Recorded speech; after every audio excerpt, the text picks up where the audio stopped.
Chapter 13. Entering Ghost City. The Crown Prince chances upon the Ghost King.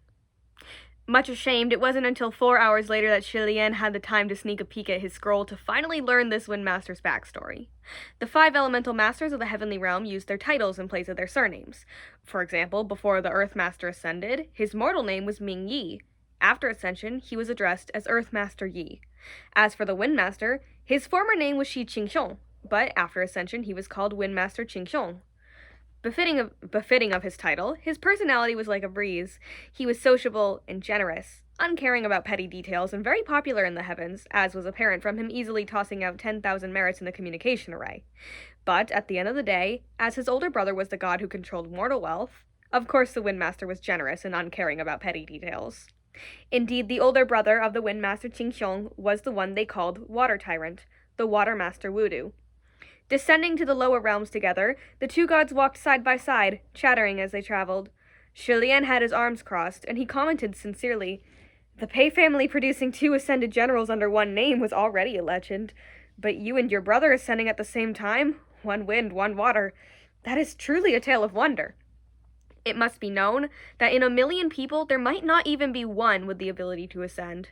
Pei Ming and Pei Shu were separated by a few hundred years, and Pei Shu wasn't even a direct descendant. He was from Pei Ming's brother's branch of the family, a grand who knows how many times nephew. The Watermaster, Wudu, and the Windmaster Qingxiong were true blood-related brothers, a genuine pair of ascended officials from the same house, and thus, truly incredible.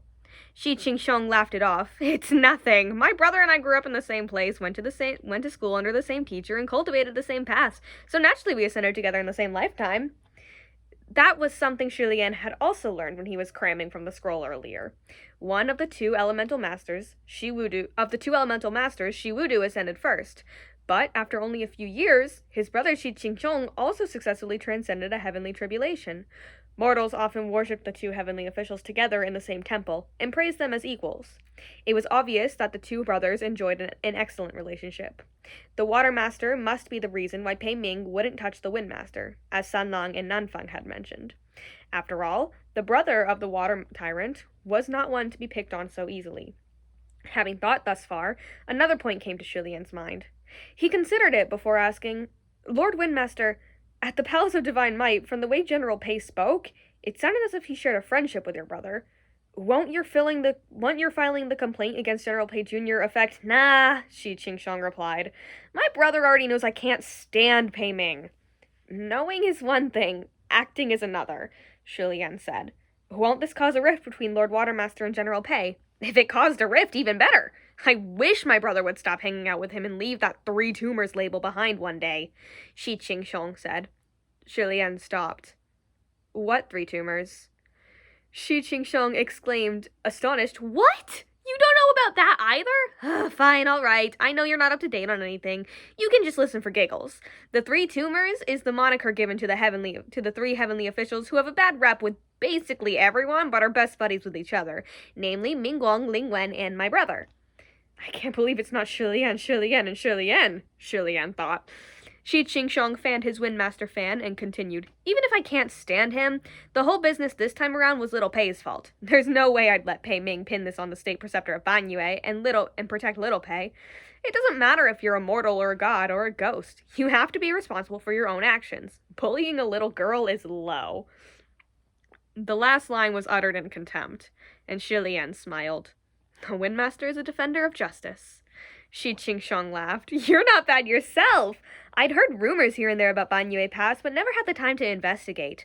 Plus, my brother would yell at me about it, so with so much on my plate, I'd forgotten. When I heard you ask about it in the communication array the other day, it reminded me that there was such a case pending, and I went to check it out. Turns out that not only did you ask, you even went there yourself. So I thought, dang, what a guy!" This Windmaster certainly had an extremely straightforward and interesting personality, and Shilian could understand now why he was so popular in the heavens. He smiled, surprised to have made the acquaintance of such a heavenly official in the upper court. But just as he turned his head to face him, the white-clad cultivator beside him had transformed into a lady Taoist in white. It was so sudden Shilian almost stumbled in his step. "Lord Windmaster, why the sudden transformation?" "Oh, truth be told, Your Highness, I'm actually more powerful in this form." Shi Qingxiong preened her long hair. As was mentioned earlier, the Windmaster and the Watermaster were often worshipped together. However, this also produced a bizarre accident. Perhaps people thought that a single temple worshipping two male gods together was lacking something. Lords and ladies go hand in hand. So people thought having one male god and one female god would make it seem more complete. Thus, someone took a certain initiative, and that initiative was to sculpt the Windmaster as a goddess. But it didn't end with the goddess statue. They had to make up stories to go with it too. Things like the water and wind gods being brother and sister. There was even a version where they were husband and wife. After a few centuries, the falsehood spread, and from them came even more outlandish legends. The two heavenly officials once read through the tales on a whim and cringed so hard their goosebumps practically spilled off of them. Nonetheless, there were more than a few who believed in those outrageous stories, and thus did the Windmaster's gender become confused.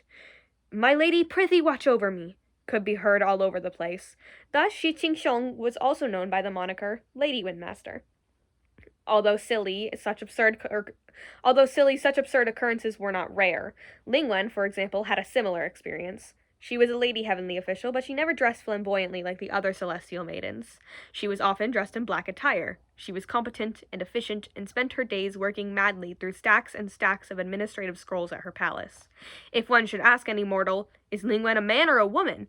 any one of them would respond with confidence, "A man." And although her personality was partly to blame, much of it was due to another reason. Come now, of course a civil god must be male. For that alone, when Ling Wen ascended, she suffered brutal disadvantages. She was a civil goddess, but many in the mortal realm thought, how could a woman ever reach that position? How could a lady possibly ensure good fortune in scholarly pursuits? She must not be effective. Thus, no matter how hard she worked, she still only had a few devotees. As time went on, some of her temple attendants were so upset by this treatment that they rebuilt her statues into male forms, transforming Ling Wen Yongjun to Ling Wen Zhenjun, and crafted their own astonishing legends and backstories. After this change, her temples became prosperous, and everyone praised how effective Ling Wen was. But in truth, it was still the same heavenly official. Her spiritual powers never changed, and the legends were all fake. Still, the people ate them up. Since then, whenever Ling Wen needed to appear in dreams or show herself to mortals, she could only do so in a male form. By the same logic, because the people believed that it had to be a man and a woman together holding down the fort in the Temple of Wind and Water, that was how it became. Who cared whether you were a god or a ghost? You were whatever people believed you to be. Appearances could be a million miles off the mark from the real thing, and people would still see what they wanted to see. It was something the upper court heavenly officials had long since stopped fretting over. As for Shi Qingxiong, from Shi Lian's own observations, he didn't appear to mind it at all. In fact, he was completely immersed in and enjoying himself. Not only that, he was even passionate about dragging others into it, making Shi Lian wonder about the real gender of the lady in black who was with the Windmaster before. In the 4 hours they spent traveling down from the heavenly realm together, Shi Qingxiong had tried tirelessly to persuade Shi Lian to disguise himself as a woman, with extremely convincing reasons, such as, women have stronger yin energy, therefore it'll be much easier for you to hide in the ghost city crowds. Shi Lian thought about it, but then courteously rejected the idea. I don't have enough spiritual energy to transform. To that, Shi Qingxiong replied enthusiastically, I'll lend you mine! Isn't that the whole reason why the Heavenly Emperor appointed me to this mission? My lord, please save your powers for when we're actually fighting the enemy. Shi Qingxiong couldn't persuade Shi Lian, so she stopped pushing. By that time, the two had reached a wild field in the middle of nowhere. The night had deepened, the crows cawed raucously in the pitch-black woods. The air was ominous and desolate. Shi Lian watched for a moment before he said, Let's wait here. This place is thick with yin energy, and there's a large graveyard nearby. So there should be at least one or two ghosts going to the market. We'll follow them when the time comes. Thus the pair crouched on top of a burial mound and waited. They weren't in that position for very long when Shi Qingxiong reached into a sleeve, rummaged around, and dug out a small jug of liquor. You want some? Shi Lian reached for the jug and took a sip, felt his throat burn, and then gave the jug back. Thanks. Shi Qingxiong took the jug and gulped down a couple of swallows. You can't drink? I can, Shi Lian replied, but excessive drinking causes insanity, so a simple taste is enough. What time is it? Shi Qingxiong hummed and replied, It's midnight. It should be about time then, Shi Lian said. Just as he finished his sentence, the two saw a faint row of lights appear deep in the woods. That faint row of lights slowly came closer and closer. When it emerged from the forest, the two finally saw that it was a group of expressionless women dressed in white, walking in a line. Some were old, some were young, some beautiful, some ugly. Each of them was wearing funeral garb and had a white lantern in hand, walking at an easy pace. They had to be female ghosts heading to the ghost city markets in the deep night. "Let's follow them," Shilian whispered. Shi Qingsheng nodded, took a last swig from the jug, and tossed it aside. Then they stood up and casually trailed behind the group of ghosts. The two had already prepared by erasing their spiritual aura. When they walked, they were like person-shaped logs without the sense of life. The band of female ghosts before them held their white lanterns and followed an unknown path in the dark woods, strolling while chatting in delicate voices. "I'm so glad Ghost City's open again. I need a facial," one said. "What happened to your face? Didn't you just get one? Another replied. The first one responded, "It rotted again. The one who served me last time said it was guaranteed fresh for a year, but it hasn't even been half that." Shilian and Shi Qingsheng trailed behind them, listening to their chatter, and didn't speak a word. When they heard something funny, at most their lips would twitch and they'd share looks with each other. After about an hour, the group came to a valley. A faint red light emitted from deep within it, and there was music wafting in the ethereal night. Shilian grew more and more curious to finally see for himself what Ghost City looked like. Yet unexpectedly, just as they were entering the valley, the last ghost in line suddenly turned her head and discovered them. Confused, she asked, "Who are you two?" The question made all the ghastly pale-faced heads turn, and the women surrounded them, curious. "When did they start following us? These two weren't part of the group when we left the burial grounds. Which burial grounds did you come from? How come we've never seen your faces before?" Shilian cleared his throat. "We came from a burial ground much farther away, so of course you've never seen us." Shi Qingsheng smiled too. "That's right. We traveled a long way just to reach Ghost City." The white-clad female ghosts were silent and stared at them expressionlessly. If they were anyone else, they'd probably fall to the ground shivering in fright. Shilian wasn't afraid of having their identities exposed, though. These meek female ghosts could hardly threaten them. Still, since Ghost City was right before their eyes, it wouldn't be wise to start anything so close to their target, lest they alert the enemy. Just then, one of the women staring at Shi Qingsheng spoke up languidly. "Meme, your face is nicely maintained," she said. Shilian and Shi Qingsheng were taken aback. Then, the two immediately nodded uniformly. Shilian replied, "It's all right, not bad." Shi Qingsheng copied his tone and said, "Pretty good, right?" All the female ghosts then approached and started a discussion. "Yeah, not rotten at all. Meme, where did you get your face done? What's your secret? Can you recommend a place?" Shi Qingsheng didn't know how to respond, so she only laughed awkwardly to delay answering. Just then the group turned around, and suddenly crimson light flooded Shilian's vision. A strange and mysterious world opened before him. They were on a long street. It was so long that there was no end in sight. Along the edges of the great street were all types of buildings, stores, and stalls. Colorful signs flew high above, and giant red lanterns were hung below. People filled the street, most wearing masks of faces crying, laughing, angry, some human, some not human. Those without masks could only be described as bazaar. Some had large heads and small bodies, some skinny as a bamboo stick, and some flat like a pancake and pressed to the ground, complaining as pedestrians walked all over them. Shilian was careful not to step on anything weird. When he passed by a food stall, he saw the stall owner use a giant bone to furiously stir a giant pot of soup. While stirring, saliva spilled from between the stall owner's teeth, dripping into the soup. In that weird, many-colored soup, he could see eyeballs floating. Shilian watched and was filled with a sudden sense of confidence. On the other side, there were strange buskers performing. A buff, burly man had a small ghost, weak as a chick, in his clutches, and the man opened his mouth to blow massive flames and barbecue the small ghost while it squealed and writhed like a pig being slaughtered. The spectators cheered and shrieked, shouting, "Bravo!" There were even insane individuals randomly throwing money in the air, the paper fluttering in the sky like drifting snow. When one slip of it flew before Shilian, he nabbed it and flipped it over. It was the money of the dead, as he thought. Continuing down the street, there was a butcher stall with a row of languishing, pallid human heads, hung in order of age, as indicated by their price tags. A child's meat was this much. A youth's meat was that much. A grown man's meat cost this amount. A mature woman's meat went for that much. Cartilage sold for this. The apron-clad butcher, knife in hand, was a boar, with thick black hair. What it was chopping under its knife was a muscular human leg, still twitching. This was truly a swarm of evil, a carnival of hell. Humans butchering pigs was a common sight, but pigs butchering humans wasn't, so Julian couldn't help but steal a few extra peeks.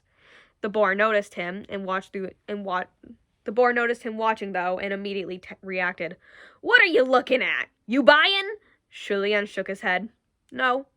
The boar butcher continued to chop violently onto the cutting board, blood spraying all over. He yelled, voice rough, "If you ain't buying, then don't watch! Fucking trying to start something? Get out of here!" Julian got out of there. But just as his steps quickened, he suddenly realized something very bad.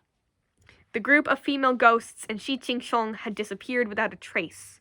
Shocked, Julian wanted to connect with the Windmaster at once within this communication array, afraid that she was really dragged away by those ghosts to do facials. However, this was Ghost City, and the communication spells used by the Heavenly Realm were restricted. The connection to the array didn't work, so he had no choice but to wander the streets aimlessly in search of the missing Windmaster. As he walked, someone suddenly grabbed him. Already alert and tense, Julian reacted instantly. "Who?" The one who stopped him was a woman, and she was surprised by Julian's reaction. But after seeing his face clearly, she started giggling, playing coy. "Hey there, little Guga. You're looking mighty fine." This woman was in an exceedingly revealing dress, her makeup terrifyingly loud. The white powder was uneven, and when she opened her mouth, clumps of it would flake off her face. Her bosom was stuffed full, as if something were packed under her flesh. Truly a shocking sight. Julian gently pushed her thin, claw-like fingers and said, "Miss, there's no need to speak like that." This woman was stunned at first, then burst out laughing. "Dear Lord, miss! Who still calls me that in this day and age?" The people all around them seemed to think it was funny too, and they started laughing along. Julian shook his head, but before he could speak, the woman pounced on him. "Oh, don't go! Little Guga, I like you. Come and have fun with me all night. I won't ask for money." She pouted and winked. "But I will charge." What a sin. Julian repented inwardly, then kindly but firmly pushed her away. He chided gently, "Miss, please." Yet the woman appeared to be annoyed and screeched, "Stop calling me miss. Ain't no one who cares for it. Quit wasting my time. Are you coming or not?" To tempt Julian further, the woman suddenly unlaced her already revealing shirt. Her boldness caught Julian off guard, and he didn't stop her in time, so he sighed softly again, turning his eyes away. He continued on his way, stepping around her. However, the female ghost stopped him again and continued her teasing. "Do you like what you see?" Little did she realize, Julian had grown up in the Royal Holy Temple, practicing abstinence for most of his mortal life. His body and mind had always been guarded and as steady as the mountains. It didn't matter what he saw. His heart was as still as water. Anything unseemly would make him automatically chant Dao Jie Jing sonorously in his mind, keeping him completely indifferent. Unsuccessful in her temptation, the female ghost's expression changed, and she, "You don't want any of this? Not even for free? Are you even a man?" Julian moved his eyes away. "I am." "Then prove it," the female ghost yelled. From the sidelines, a passerby laughed mockingly. "You slut! He thinks you're old and ugly. And want none of you. What are you doing being so clingy?" Hearing those words, Julian deadpanned with a straight face. "That's not it. It's because I have an unspeakable affliction. I can't get erect." Everyone was stunned.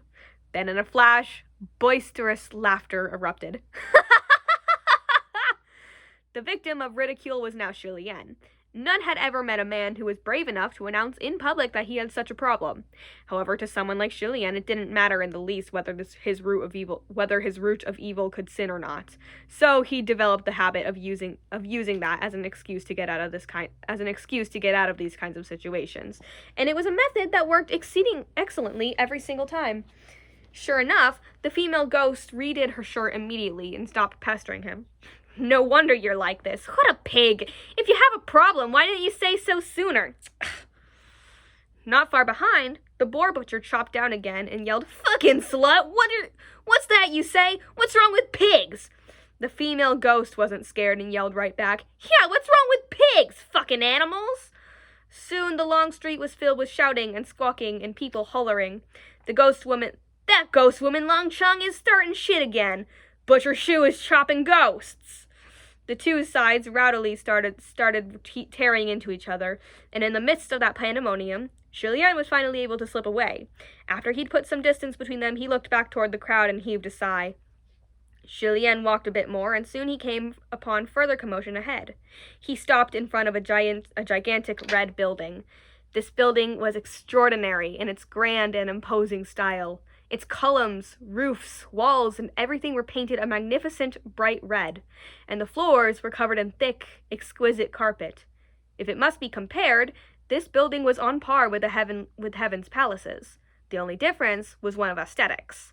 This place was more spectacular and sumptuous than stately and dignified. Crowds flowed in and out of the doors, and loud, excited voices boomed from the inside. Very lively. Upon a closer look, Julien saw that this place appeared to be a gambler's den.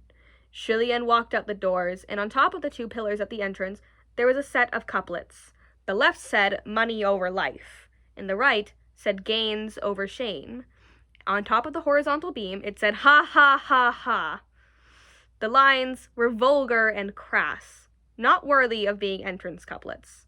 The calligraphy was also wild, clumsy, and frenzied. A disgrace to call it calligraphy at all. It was as if someone took a brush while drunk and scribbled with foul intent, and then the words were blown over by a blast of evil aura to form it. Julien was once heir to the throne, and he was taught calligraphy by the finest teachers in the land. The characters he saw before him now were a real tragedy. In fact, the characters were so hellish that Julien started to think they were kind of funny, and shook his head. The Windmaster wouldn't be hanging around here, he thought. I'll have a better chance searching the beauty parlors for female ghosts. He certainly should have just moved on. Yet, inexplicably, after only a few steps, he turned back around and went inside. In the main hall of the gambler's den, the crowd was packed in from wall to wall. Innumerable heads were moving, and laughter and desperate cries alike choked the air. Julien had only descended a few steps when he suddenly heard screaming, and when he looked to where it had come from, 4 masked bouncers were walking over carrying a guest. The man appeared to be in excruciating pain, writhing and howling while being carried, gushing blood that he left in his wake. Both of his legs had been cleanly cut off at the knees, and blood was spewing everywhere. A small ghost followed closely and greedily licked up all the blood on the floor as it went. It was a horrifying sight, yet no one in the gambler's den spared it a glance. They continued to shout and cheer, rolling about. Of course, most who gambled here weren't humans, and if they were no ordinary humans. Julien twisted in place to let the 4 bouncers carrying the man pass by, and then he continued deeper into the den. A petite attendant in a laughing mask approached to welcome him. "Gonji, are you here to play?" Julien replied with a smile, "I don't have money on me. Mind if I just look?" In his experience, the moment you said those words in any establishment, you'd get booted. Why would you enter without money? Yet the petite attendant just giggled. "No, money is not a problem. Those who come here to play don't usually use money to gamble." "Really?" Julien asked. The petite attendant covered her mouth. "Really? Gonji, please come with me." She waved at Julien, beckoning him, and sashayed away. Julien followed her without a word, but carefully observed all around him. Inside and out, this gambler's den was exceedingly extravagant and stylish, but not at all tacky. It was a building rich with taste. The petite attendant brought Julien to the very back of the main hall, to a long table that was packed like sardines with guests. Julien had only just approached when he heard a man cry, "I bet my arm!" There were too many onlookers. Julien couldn't get through, and could only listen from the outskirts of the crowd. Suddenly, he heard another voice lazily respond, "No need. Never mind your arm, even your shit life is worthless here." Hearing that voice, Julien's heart suddenly jumped. He silently mouthed the name, Sanlang. He'd indeed just heard the voice of that young man, yet it was slightly deeper than he remembered, which was precisely why it sounded even more pleasing to the ears. Despite being surrounded by boisterous brouhaha, the voice still rang loud and clear and cut through the cacophony of the gambler's den to reach him. Julien looked up. Only then did he notice that behind the long table there was a screen curtain, and behind that curtain he could see a faint red figure lying back, lounging on a chair.